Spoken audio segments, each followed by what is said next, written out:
अहम खबर आपको दे रही हैं कि शिमाली वज़ीरिस्तान की तहसील मीरांशाह में साबिक एमएनए मोहसिन दावड़ पर हमला हुआ है। मोहसिन दावड़ हमले में महफूज रहे हैं। आपको अपडेट करें कि शिमाली वज़ीरिस्तान की तहसील मीरांशाह में साबिक एमएनए मोहसिन दावड़ पर हमला हुआ है और मोहसिन दावड़ हमले में महफूज रहे हैं। इस हवाले से बात करते हैं पेशावर के ब्यूरो चीफ अली अकबर हमारे साथ मौजूद हैं। अली अकबर, आगाह कीजिएगा इस हवाले से।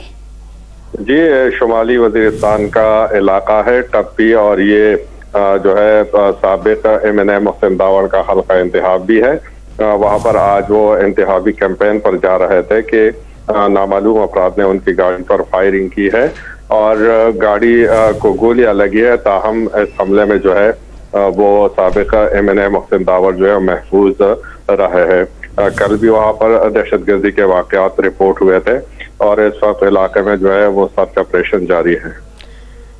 साबिक एमएनए मोहसिन दावड़ पर हमला हुआ और मोहसिन दावड़ हमले में महफूज रहे। तफसील बता रहे थे अली अकबर, आपका बहुत शुक्रिया।